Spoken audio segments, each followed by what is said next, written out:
Partners के director Tushar प्रधान हमारे साथ हैं। Tushar ji, good morning.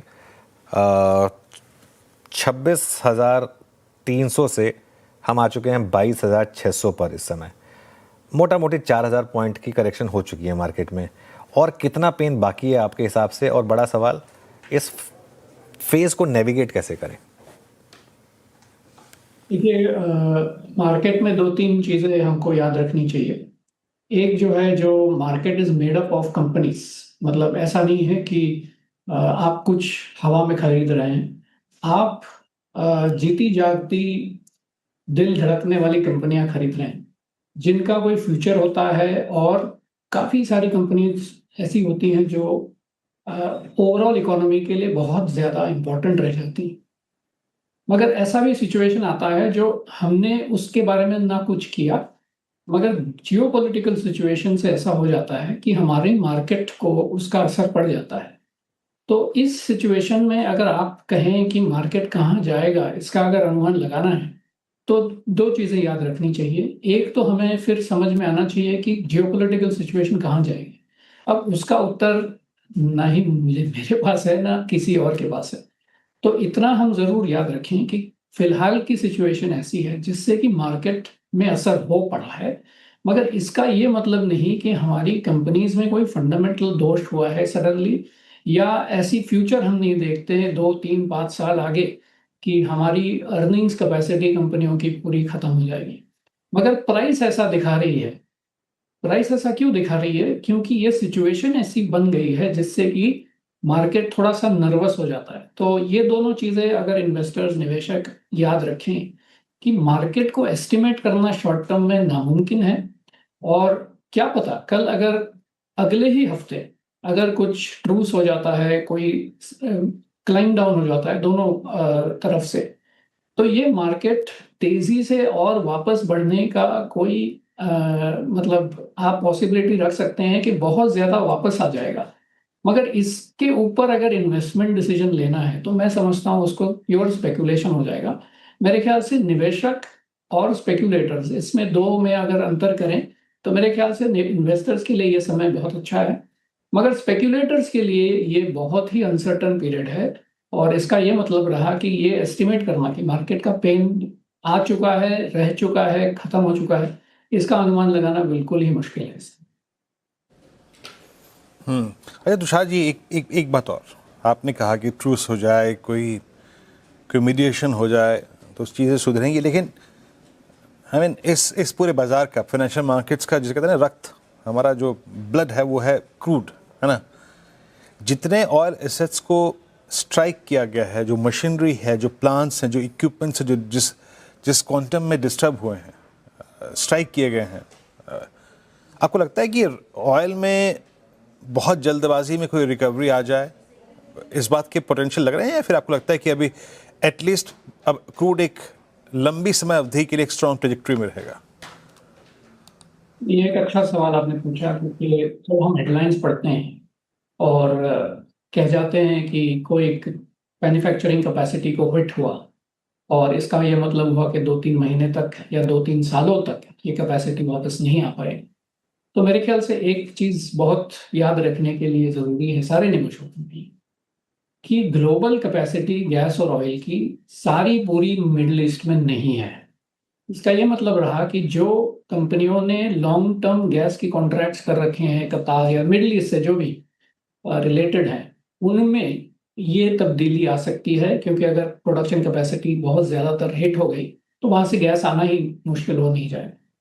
मगर अगर आप सोचें कि गैस की सोर्सेज और भी कई हैं और दुनिया भर में शिपिंग तो वैसे ही फ्री है apart from this period currently in middle east, तो मेरे ख्याल से ये एक डर का वातावरण निर्माण हो जाता है जिससे कि सारे लोग कोई एक चीज को लेके उसको काफी एम्पलीफाई कर देते हैं। तो मेरे ख्याल से दुनिया भर में ऐसा नहीं हुआ है कि तेल या गैस की कमी कहीं पाई गई है for a long period of time. आपको इतना भी याद रखना है कि जो बेचने वाले हैं वो हाथ पे हाथ बैठकर खड़ा करके बैठने तो नहीं वाले हैं। और मेरे ख्याल से हमें इस बात से आशा लेनी चाहिए कि it is not only us who are affected, it is the manufacturers, it is the consumers, it is the producers, it is the people who make money across the chain. They're all getting affected. So at some point of time, this condition has to be reversed. How much will be the damage? That already is reflecting in the price. मतलब जो आगे की तकलीफ होने वाली है वो आज फिलहाल आपको प्राइस में दिख ही रही है.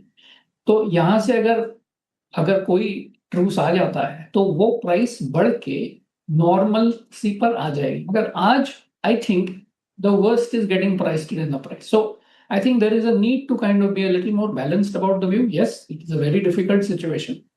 हमको ना नहीं कहना चाहिए जिस बात को हम सामने फेस कर रहे हैं कि ये बहुत ही मुश्किल सी सिचुएशन है.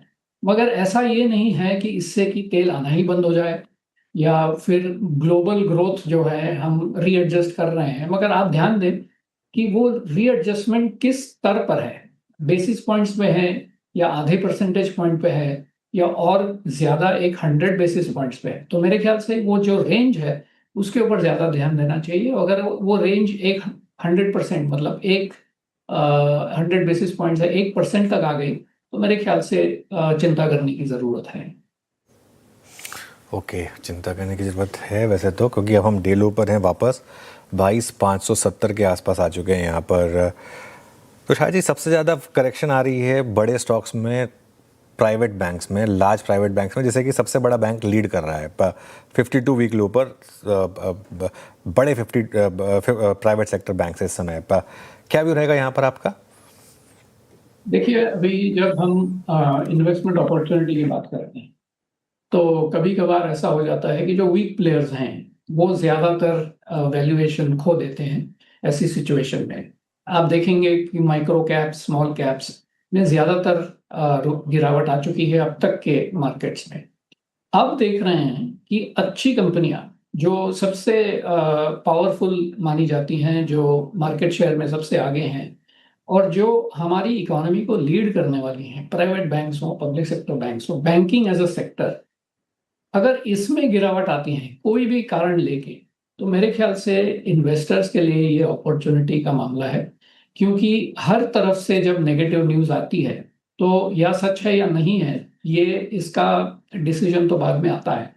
मगर हर कोई ऐसी घटना जैसे ये सिचुएशन है वो लॉन्ग टर्म इन्वेस्टर के लिए अपॉर्चुनिटी की तरह आती है. तो मैं वापस एक बार मैं ये उदाहरण बहुत बार देता हूँ कि वॉरेन बफेट ने जब कोक में इन्वेस्ट किया था और इनकी प्रोडक्ट बिल्कुल पब्लिक में पॉपुलर नहीं थी और उसकी स्टॉक इतनी ज़्यादा टैंक हो गई तो उनको लगा कि कोक की लीडरशिप चली जाएगी, पेप्सी आगे चले आएगा और कोक शायद हैज़ लॉस्ट द प्लॉट. उन्होंने उस समय बड़ी लॉन्ग टर्म विजन देखने के बाद एक्चुअली उनकी पोजीशन डबल कर दी. अब ये जो है हाइंडसाइट में लगता है कि बहुत बढ़िया उनका एक इन्वेस्टमेंट डिसीजन रहा, मगर ये बिहेवियर जो है वो इन्वेस्टिंग के आगे चलता है. इसका मतलब ये हुआ कि हम फंडामेंटल देखें तो बहुत मुश्किल लग रहा था कोक के लिए, मगर अगर बिहेवियर देखें कि buy low and sell high and be convinced about the quality of the company over the long term, तो मेरे ख्याल से आज के दिन में आप अगर बैंकिंग ही क्यों लें, कितनी ज़्यादा कंपनियां आजकल देखने मिलती हैं 30, 40, 50% नीचे हैं उनकी हाइज से. निवेशक ज़रूर उनके बारे में वापस एक बार एनालाइज करें. वर्स्ट केस सिचुएशन निकालने के बाद भी अगर ये वैल्यू उनको पसंद आती है तो मेरे ख्याल से 2 या 3 साल, 1 साल में मैं कह रहा हूँ पोटेंशियल रिटर्न अभी सारी एसेट क्लासेस का देखें तो 1 साल अगले मार्च तक क्या रिटर्न की एक्सपेक्टेशन रखते हैं कहीं भी किसी भी एसेट क्लास में, तो मेरे ख्याल से इंडियन इक्विटीज उसमें सबसे ज़्यादा आगे आएगी, ये मेरा विश्वास है. ऑल राइट, तुषार जी बहुत बहुत शुक्रिया आज हमारे साथ जुड़ने के लिए और अपना व्यू सामने रखने के लिए. चलिए